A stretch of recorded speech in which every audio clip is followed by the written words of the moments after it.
ছোট হুজুর বেজ হুজুরের মুখে বা ফুরফুরার সাইফুদ্দিন হুজুর বড় বড় হুজুর যারা পৃথিবী ছেড়ে চলে গেছে, আল্লাহ তাদের কবরটা নূর দিয়ে ভরে দিক, বলেন আল্লাহুম্মা আমিন। আমরাও ছোটবেলায় হুজুরদের মুখে এরকম ওয়াজ শুনেছি। কি বাবা, রাসূলুল্লাহ বলে গেছে কিয়ামতের আলামত, মানুষ সকালবেলা ইমানদার থাকবে, দুপুরে বেঈমান হয়ে যাবে। দুপুর বেলা ইমান থাকবে, বিকেল বেলা।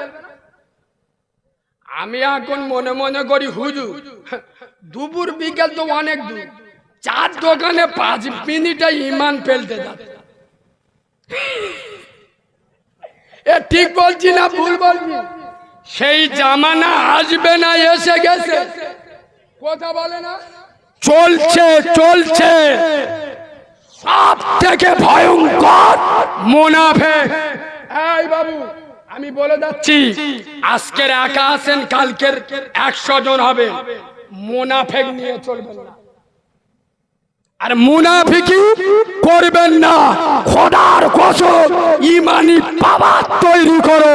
আর ঈমানদার কারে বলে? চলেন উহুদের ময়দানে চলে যাব।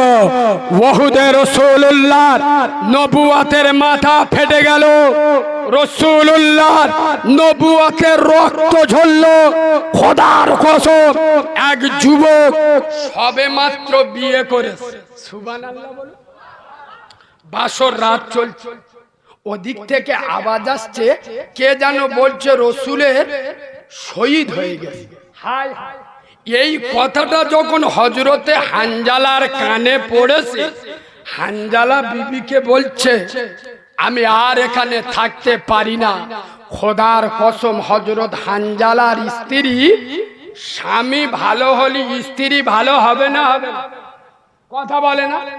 সবে মাত্র বিয়ে করে সন্ধ্যের আগে বাসর রাত চলছে। এই বাবু, একটা যুবক যুবতীর জীবনের শ্রেষ্ঠ রাত হলো বাসর রাত। সেই বাসর রাত চলছে, সাহাবা যেমন হযরত হানজালা, স্ত্রী ভালো হবে না? হবে। আরে আমাদের কথা ছেড়ে দেন, আমরা বিড়িখোর, আমাদের বউগুলো গুলখোর।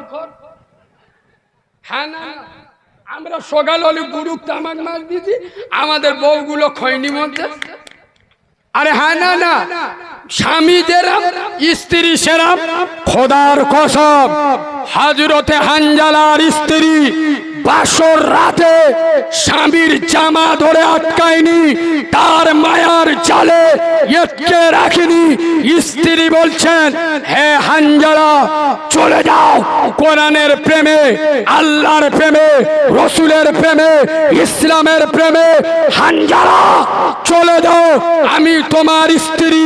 খোদার কসম, তুমি যদি যুদ্ধই বিজয় লাভ করে ফিরে আসো, ফখরের সাথে অহংকার করে বলবো আমি একজন গাজীর বিবি।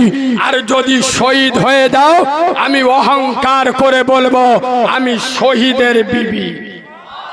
খোদার কসম, হযরতে হানজালা স্ত্রীর মুখের দিকে তাকাচ্ছেন, আর স্ত্রী বলছেন আমার মায়ার বাঁধনে আপনাকে আটকাতে পারি না। হে স্বামী, আমার বাপের স্নেহ ভুলেছি, তোমার মুখের দিকে তাকিয়ে তুমি আমার স্বামী, আমার মায়ের মমতা ভুলেছি। তোমার মুখের দিকে তাকিয়ে আমার মাতৃভূমির মায়া ত্যাগ করেছি। তোমার মুখের দিকে তাকিয়ে আমার কচি কচি ভাই বোনের মায়া ত্যাগ করেছি। তোমার মুখের দিকে তাকিয়ে, সুতরাং আমি তোমাকে আমার জন্য আটকাতে পারি না। কোরআনের ডাক, উহুদের ময়দানে আপনি চলে যান। আর একবার সুবহানাল্লাহ বলবেন। এবছর রমজান মাসে আমি বললাম না আমার গলায় অপারেশন হয়েছে, সারা মাস আমি বাড়িতে ছিলাম। আর কথা বলি, প্রথম 15 দিন তো টোটাল আমি বাইরে বেরোতে পারি, কোনো ফোনও তুলিনি। এখন একটা যুবক ছেলে ওনার গল ফোন করছে, করে করে মাল জব্দ হয়ে গেল, বুঝতে পেরেছে? এবার আমার মেসেজ করে, কারিমুল্লাহ ভাই, আমি যুবক ছেলে, আমি যুবক, কিন্তু আপনি তো সব জানেন রমজান মাসে সময় মোটে পার হতে চায় না। এ বাবু, অন্য অন্য মাসে যান 20 মিনিট, রোজার সময় মনে হয় না 1 মিনিট, আর সারাদিন না খেয়ে থাকে। তো আমি কারিমুল্লাহ, আমি নিজে ইফতারির 20 মিনিট আগে, বিশ্বাস করুন, আপেল, আঙ্গুর, ছোলা, কোলা, শসা, পেপিয়া, তরমুজ, আলুর চপ, ফুরুলি, বুষ্টি শুদ্ধ লে বসে খালি পড়তি আল্লাহুম্মা ইয়া ওয়াসিআল ফাদলিক ফিরলি, আল্লাহুম্মা ইয়া ওয়াসিআল ফাদলিক ফিরলি। তার মানে কি বলুন তো, কখন আল্লাহ বলবে আর পিষে দেবো? হ্যাঁ, না না, খালি ঘড়ি দেখতি, আল্লাহ মাল মোটে ঘুরতেছে, সময় মোটে যায় না কেন? মসজিদি মুয়াজ্জিন শুধু আ বলে ঠেলে উঠেছে, আল্লাহর কি রে বাপ, এখন ল বলে সবেন আল্লাহ, আটা বলে এখন লই যায়। 2টো খেজুর, 3টে আপেল, 4টে শসা কাঁপাই ঢেলে দে। ওদিক আজান হচ্ছে, এর কাপা 5G স্পিরিটই চলতে, ওদিক নামাজ দাঁড়িয়ে গেছে, করিম ছুটে ছুটে গিয়ে নামাজের নিয়ত বাঁধলো, আল্লাহু আকবার। হ্যাঁ না, কথা বলে না, নামাজে দাঁড়িয়ে দাঁড়িয়ে ছোলা চিবই না। এরা মনে মনে করতে হুজুর কি গো দেখতে পেল, তা আমরা নামাজ পড়ি কোথায়? চতুর্থ আসমান। আর আমরা নামাজ পড়ি তো মসজিদে, আমাদের পাশে দাঁড়িয়ে দাঁড়িয়ে ওই করতেছ, তা আমরা বুঝতে পারি। যুবক ছেলেটা আমার বইনা করেছে, কালিমুল্লাহ ভাই তুমি তো সব বোঝো, তবে এটা রমজান মাস। আমি যুবক ছেলে, আমার 21-22 বছর বয়স, আমি 16 বছর থেকে রোজা করছি, এবছরও রোজা রাখছি। শুধু রমজান মাসে সময়টা পার হতে চায় না, যাতে সময়টা একটু পার হয়, আমি একটুখান ফ্রি ফায়ার খেলি। কি খেলি? Free fire. আমার কিছু হবে, ও তার মানে বলতে যাচ্ছে আমার দুনা টুনা হবে। আমি বলি আল্লাহর কি রে, কিছু হবে, কিছু হবে, শুধু তুই কবরে যাবি, ফেরেশতারা বলবে কাম হিয়ার। তুই রোজার সময় ফ্রি ফায়ার চালিয়েছিস, আর জান্নাতে আমরা খানিকটা তোর সাথে ফ্রি ফায়ার চালাই। এরা মাল আসে না নেই? এই তো বগড়া ঈদ আসছে, কিছু কিছু দালালের বাচ্চা আছে, গরু কিনতে ধরে নিয়ে যাবে, হাতে গিয়ে ফোন করবে, ও হুজুর হুজুর আমার গরুর পাদা একটুখান ভাঙা, কুরবানি হবে। এরা মাল আসে না নেই? হুজুর আমার গরুর একটা চোখ কানা, গত বছর আমার একজন, আমাদের ওদিকে গোড়ের হাট, বড় হাট, একজনকে ফোন করে যে ভাই একটা গরু পছন্দ হয়েছে, তবে গরুর চোখটা একটু টেরা মতো, কুরবানি চলবে? আলি কোনো অসুবিধা নেই, মাল নিয়ে আয়, তুই যখন জান্নাতে যাবি ফেরেশতারা তো টেরা করে নিয়ে যাবে। কথা বুঝতে পারেনি? পাকামি করার জায়গা পাও নাই। এই বাবু, খোদার কসম, ইমানদার কারে বলে, আশিকে রাসূল কারে বলে? আচ্ছা, হযরত হানজালার কথাটা ওখানে থাক। কিছু কিছু লোক আছে দেখবেন, মসজিদের জন্য গিয়ে বলবেন বাবা 2000 টাকা দিবি, বাবা মসজিদের এখন কাজে বাকি আছে, বললে দাও। মসজিদ আল্লাহর ঘর দেবো মানে কি, নিয়ে যা। এবার 2000 টাকা দিয়ে দেবে, ওকে ঘুরে বলে না কাজ কর, তো 2000 টাকা দিতে হবে নি, কাল ফজরতে 5 ওয়াক্ত নামাজ পড়। ইয়ে কেনে তো মাসি মার বাইরা, মসজিদে পাথর দেবো, 3 তলা মসজিদ করব, কিন্তু মসজিদে নামাজ। আর আমি ওয়াজ করতে করতে কেন রেগে যাই জানেন? পশ্চিম বাংলায় কিছু মসজিদ কমিটি আছে, এত হারামি, আল্লাহ থেকে এদের দুঃখ বেশি, মানে আল্লাহ থেকে এদের মায়া বেশি। আচ্ছা আপনারা জ্ঞানী মানুষ, আমি এটা নোকটা তুলে ধরি, আপনারা বলুন তো দেখি, মসজিদে জাকাত ফেতরা টাকা দেওয়া চলে? শুনতে পাই?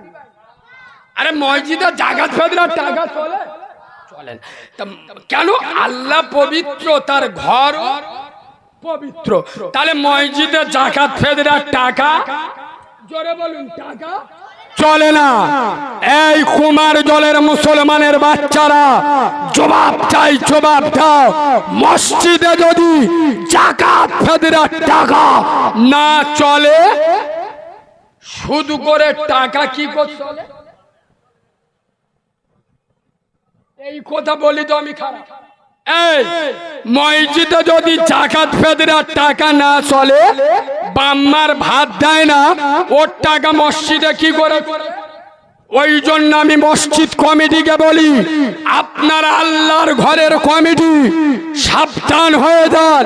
এই আমাদের বাপ দাদারা নামাজ পড়েছে, 3 তলা মসজিদ ছিল না। আর ঠিক বলছি না ভুল বলছি না? ওদের নামাজগুলো হয় ঘরের মসজিদে নামাজ হয়েছে। চাচা হাসতে, বুঝতে পারি। এখন 3 তলা মসজিদ করতে হবে, শালা এসি বসিয়েও মাল পাওয়া যাচ্ছে না। ঠিক বলছি না ভুল বলছি? আর আগে মসজিদ এসি ছিল না, আমাদের মুরব্বীরা নামাজ পড়তো না। আর এখন এসি বসিয়ে মাল ঢোকানো যাচ্ছে। এ বাবু, এখান থেকে একটা দারুণ মশলা আপনাদের বলে দিই, শিখে বাড়ি যান, মাটির কপাল সোনার কপালে পরিণত হবে। এই শোনেন, সারা পৃথিবী 1 নাম্বার দান কোনটা জানেন? সারা পৃথিবী 1 নাম্বার দান মসজিদে দান করা, মাদ্রাসায় দান করা, এতিম অনাথের খাওয়ানো, বিধবার পাশে দাঁড়ানো, না হজ আর যাকাত করা। আর আপনারা বলবেন তো কোনটা পৃথিবীর 1 নাম্বার দান, সব থেকে সব বেশি কোনটা? আমার ভাই বলছে এতিম, আপনারা কিছু বলবেন? চাচা বলতেন মা বাপের ভাত দেয়, আপনারা কিছু বলবেন? আর যারা চুপ আছে এরা হলো নির্দল, মানে এরা বেটা সাবাল না, মেয়ে সাবালও না। আমার থেকে বেশি জলসা শুনেছে এরা, তুমি চুপ বসে। আগুনে বন্ধু শেখেন পৃথিবীর 1 নাম্বার দান কোনটা? ও মৌলবি, তোমার নিয়ে আইছি কি জানি, তুমি বলে দাও। এই বাবু, নবী আনা মেম্বারে বসে বলে যাচ্ছি, মসজিদে দান করলে সদগাই জারিয়া, কিয়ামতের সকাল পর্যন্ত কবরে সব রানিং থাকে। সুবহানাল্লাহ বলি। মাদ্রাসায় দান করলে সদগাই জারিয়া, কিয়ামতের সকাল পর্যন্ত কবরে সব রানিং থাকে। তাহলে মসজিদে দান করা বড় দান, মাদ্রাসায় দান করা বড় দান, এতিমের খাওয়ানো বড় দান, অনাথের পাশে দাঁড়ানো বড় দান, বিধবার পাশে দাঁড়ানো বড় দান। খোদার কসম, আমি বাচ্চা মাওলানা কারিমুল্লাহ জাহাদি নবীর মেম্বারে বসে বলে যাচ্ছি, তার থেকে বড় দান পৃথিবীর 1 নাম্বার সওয়াব বাম্মার হাতে পয়সা দেওয়া। সুবহানাল্লাহ বলেন। খোদার কসম, মসজিদে 10 লক্ষ টাকা দেন আর মায়ের হাতে 10 টাকা দেন, মসজিদে 10 লাখ টাকা দেওয়ার থেকে মায়ের হাতে 10 টাকা দেওয়ার দানের সওয়াব বেশি। এই মুসলমানেরা মৌলবীরা এসে ওয়াজ করছে, বাবা মার পান নিচে জান্নাত। সুবহানাল্লাহ। মোলসার তো কেঁপে উঠে, কি এর মাথার ফিউজ উড়ে গেল নাকি? এ শুনেছে কি মার পান নিচে? আরে কথা বলো, মার পান। আরে আলেমরা এরা ওয়াজ করে না, করে না? এই কুমার জলের মুসলমানের ছানারা, মুসলমানের বাচ্চারা, বুকে হাত দিয়ে বলো, হাজার হাজার মাওলানা মৌলবী পিসা পীরজাদা এসে ওয়াজ করে চলে গেল, মার পান নিচে জান্নাত। কোনদিন একাকি বসে বালিশে মাথা দিয়ে চিন্তা করছো, মূল্যায়ন করছো, যে মার পান নিচে জান্নাত থাকে, যে মার পার নিচে খোদার বেহেশত থাকে, এই মায়ের পায়ের মর্যাদা যদি এত হয়, এই মায়ের মাথার মর্যাদা কত? আমার কথা বুঝছেন না, বোঝেন না? যে মার পান নিচে আল্লাহর বেহেশত থাকে, খোদার জান্নাত থাকে, এই মায়ের পায়ের দাম যদি এত হয়, এই মায়ের সিনার দাম কত? বাবু, আপনাদের মসজিদে রমজান মাসে ইফতারি দেওয়ার সিস্টেম চালু আছে? দিনে আরে এক এক দিন একজন দুজন করে ইফতার দেবে, এরকম চালু আছে? আমি বলে যাচ্ছি, আপনারা চেক করতে গেলেন। ওই রমজানের আগের সপ্তাহে ইমাম সাহেব লেখে কে কবে ইফতার দেবে, আরে লেখে করিমুটা বলতে দেবো হুজুর এক কাজ করো, পর 3 দিন আমার নামটা লিখেলো। একদিন কি গ্রামের লোকের ইফতার খাবো, পর 3 দিন ইফতার দেবো, গ্রামের লোক খেয়ে চোখ নীল হয়ে যাবে। কথা বুঝতে পারিনি? আমি নবিয়ানা মেম্বরে বসে বলে যাচ্ছি, ভালো করে তলায় হাত একটু চেক করে দেখবেন। গোটা রমজান মাস চলে গেল, এত বড় মুনাফিকের বাচ্চা, চিড়িংবাদের বাচ্চা নিজের মার 1 কিলো আপেল কিনে দেয়, বৃদ্ধ বাপে একটা লুঙ্গি কিনে দেয়, আর রমজান মাসে 3 দিন মসজিদে ইফতার দিচ্ছে। আর আমরা তো কিছু মাল আছি, বললি রেখে যাবেন না, তাই বলবো এ হাল হারাম বাসে না, মাল পেলি বিসমিল্লাহ। এ আপনাদের এদিন মরে গেলি গোশ আর আলু রান্না হয়, যেদিন মরে যায় ভালো, আপনারা ভালো সত্যিকারে। আমরা এটা পারিনি। আমাদের দক্ষিণ 24 পরগনার সংগ্রামপুর মগরা ডায়মন্ড এলাকায়, আমার এলাকায় তো 60 কিলো গোশ যেদিন মরে যাবে শিওর লাগবে।